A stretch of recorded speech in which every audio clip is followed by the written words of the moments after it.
Divorce me. As soon as James came home from work, he dropped this bombshell on me. Hold on a minute. Did I do something wrong? Why are you talking about divorce? I'm just sick of life with you, James said, clearly annoyed. You look after the kids since they seem to be attached to you. What is he talking about? Confused and stunned, I was at a loss for words. I'm Patricia, 32 years old. I live with James, who is 6 years older than me, and our 4 children. Both of us have been married before. I met James while I was a single mom living with my daughter. James had 3 kids from his first marriage, and after the divorce, he took custody of all of them. Drawn to his devotion for his kids, I decided to remarry.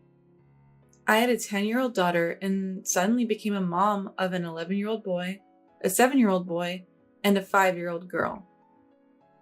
I thought that together we could build a happy family, but the happy times didn't last. A few months into our remarriage, I noticed James acting differently. He used to come home right after work, but gradually, he started coming home later.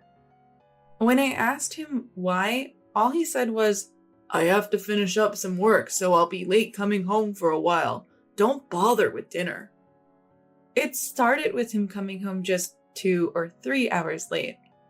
But soon, he was coming home past midnight or even the next morning. His kids, my stepchildren, started to worry about their dad's late nights. I tried to stay cheerful for the sake of the kids, but with James not home, I had to take care of the household chores, childcare, and even my job, leading to exhausting days. Are you okay? Can I help you with anything? Thank you. Could you go grocery shopping? My eldest stepson, Mark, is very responsible and always helps out around the house, even though we're not related by blood. Daniel and Michelle, my younger stepchildren, seemed lonely without their dad. My biological daughter, Lisa, treats her step-siblings like her real brothers and sisters. With the help of Mark and Lisa, I was somehow managing to maintain our current lifestyle.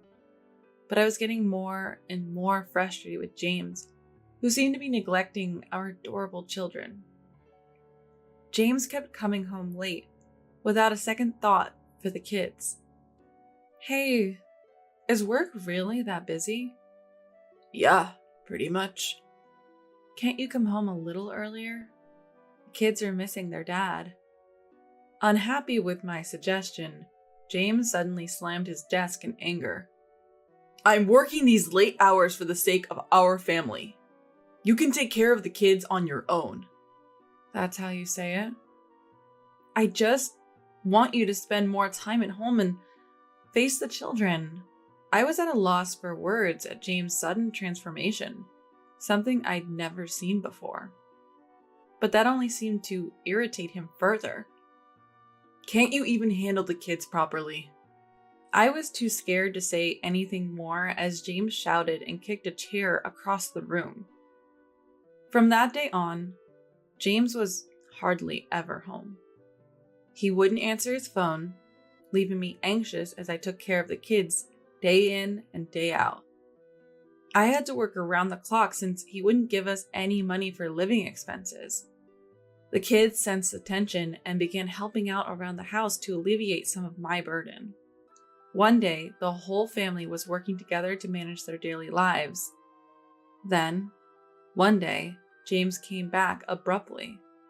In his hand was a divorce paper. He said coldly, "Let's get a divorce.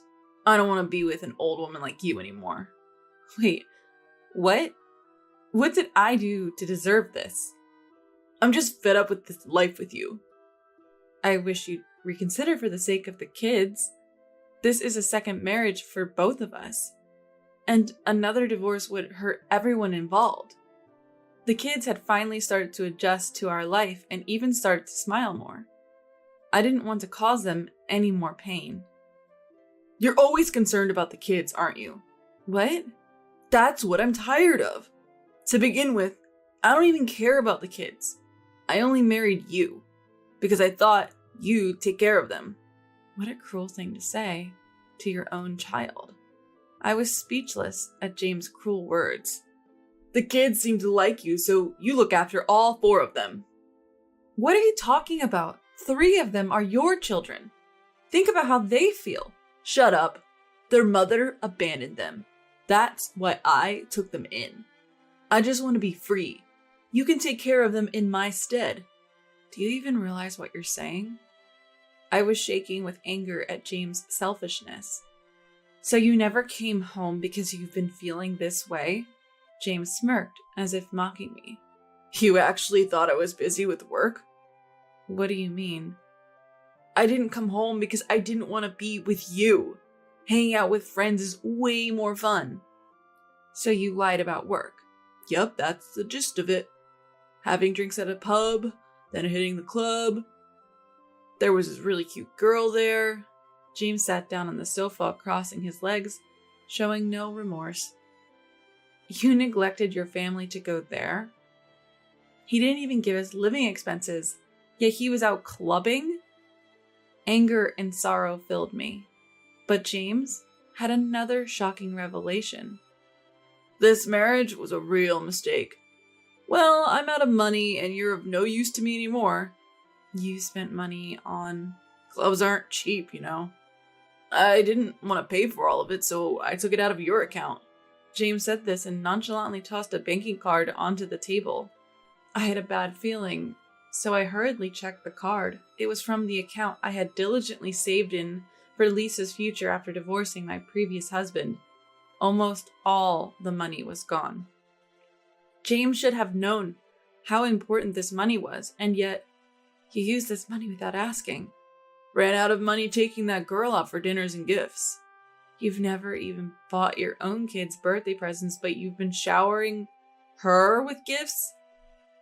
Talking to this man was just pointless. I felt so defeated that I didn't care anymore. Fine, let's get a divorce. James grinned, as if he had been waiting for me to say that. I had always thought it was better for the kids to have both parents, but not when one is as selfish and awful as him. With that resolve, I filled out the divorce papers. Submit that to town hall by tomorrow. Me? I'm busy preparing for my next marriage. Your what? The girl I told you about? Seems she's into me. She's young and cute. I plan to leave you and marry her. Women, it's all about looks and youth, right? I felt a wave of disgust looking at James' mocking smile. What is that? Is this all because we're in the way of your new relationship? Yep, pretty much. I'll be moving out. You're on your own now. James left the house without even looking back at me. A whirlwind of anger, sadness, and regret left me collapsed on the floor. How did I end up marrying someone like this? I knew regret wouldn't change anything, but I couldn't help feeling it. How much time had passed? I was sitting in the living room lost in thought.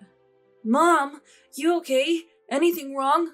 The voice of concern came from my eldest son, Mark. Don't worry, I'm fine. I acted normal, not wanting to worry Mark. The next day, I filed for divorce. It was hard to explain to the kids, but I simply told them, we're going to live separately from Dad. Danielle and Michelle were visibly shaken without their dad around, but they adjusted eventually. Mark and Lisa took even greater care of their younger siblings. As expected, James didn't pay child support. In desperation, I contacted his workplace only to find out he had recently quit. James remained missing. I worked tirelessly to support my 4 children. Thanks to their support, even the hardest days were bearable. A decade passed like this, and my children grew up well. One unexpected day, long after I had nearly forgotten James, something happened. I had planned to go to dinner with the kids after work. As I was leaving work, It's been a long time, Patricia. I was stopped by a familiar voice. Turning around, there was James in worn-out clothes. What are you doing here? I waited to see you. Are you off work? Can we talk? After all he had done to us, what was he thinking? Sorry, I have plans. What's up? Can we live together, like before, all 6 of us? James, who had abandoned his family 10 years ago, was now making this selfish request. By then, I could only feel contempt for him. What are you talking about? How can you say that after hurting your own children? Living together again is out of the question. Wait, listen to me. Hey, what are you doing to Mom? Mark, what are you doing here? Weren't you waiting at home? I got worried when you didn't come back at the agreed time. We were close by, so we decided to check on you, Mom. Mark pulled me away from James. In the distance, I saw Lisa, Daniel, and Michelle looking concerned. Mark, you're Mark, right? James ran up to Mark. Daniel, Michelle, Lisa, it's been a while. Do you remember Dad? Dad? Wow, you've all grown so much. How have you been? The kids glared at James as he casually tried to strike up conversation. Mark, can you help me persuade Mom too? I've been telling her we should all live together again, but she won't listen. You really mean that? We should all live together again? Of course. Wouldn't it be better if Dad was around? James reached out to touch Mark's shoulder, but Mark pushed his hand away. Are you kidding me? Do you have any idea how hard Mom has struggled all these years?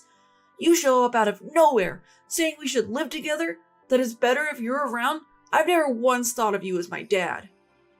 It was surprising to see Mark, who is usually so kind, this angry. Even James seemed stunned for a moment, his face slowly turning red with anger. Who do you think you're talking to like that? Have you forgotten? I raised you when you were young. What? Raising us? You always thought we were a burden, even back then. That day, you mean? The day you left us. Lisa and I heard every word of your conversation back then. My heart pounded at the memory. How shocking that must have been for the kids. It pained me to think about their feelings. Don't act like a dad now after you abandoned us. What did you say? I'm your real dad. You're taking her side over your own flesh and blood. Fueled by anger, James lunged at Mark. Stop it, both of you. Shut up. He's the one disrespecting his dad. Seeing James still trying to confront Mark, I decided to tell the kids the truth. By the way, how's Betty? Weren't you planning to remarry? James froze at the mention of Betty, a girl from a club he frequented. Who's Betty? What do you mean, remarry? The kids asked curiously. Betty is the name of the woman Dad fell for. He left Mom to remarry Betty, who worked at the club. No way, you're lying! When I started talking, James' face tightened. Why would you mention that name? After you disappeared, I checked with your workplace. A coworker who was close to you told me everything. Every revelation was shocking. James, who rarely went to clubs, fell for Betty, who was just doing her job. Thinking Betty also liked him, James divorced me, only to be quickly rejected by her. Mark and Lisa were speechless, knowing James left me to marry a club girl. Daniel and Michelle looked at James with contempt. Falling for a club girl? Seriously? How delusional can you be? Leaving Mom for something like that is the lowest of low. That's ancient history. It doesn't matter now. Plus, there's no way I'd fall for a club girl, right? James denies the truth when the kids find out why we divorced. But what I really wanted to say was more than just that. Were you not serious? You stalked Betty, didn't you? At these words, James's face, red with anger just moments ago, turned increasingly pale. What do you mean by stalked? James couldn't let go of Betty even after she broke it off. He was so persistent that she had to call the police. He lost his job over it too. Why would you go that far? Bold of you to show your face to us after all that happened. Our kids looked at James with disdain, as if he was something filthy. I genuinely feel guilty for what I've done to you. After losing my job, I was barely making ends meet, and now I can't work due to health issues. That's why I want to come back and start fresh with you as a family. So he only showed up now because he can't work. I felt dizzy at James, who was just as selfish as he was before we divorced. I swear I won't hurt you again. Please reconsider. No way, are you kidding? Michelle was the first to speak up. Exactly, it's too late to try and make amends now. You brought all of this upon yourself. Our kids unleashed their pent-up frustrations and anger.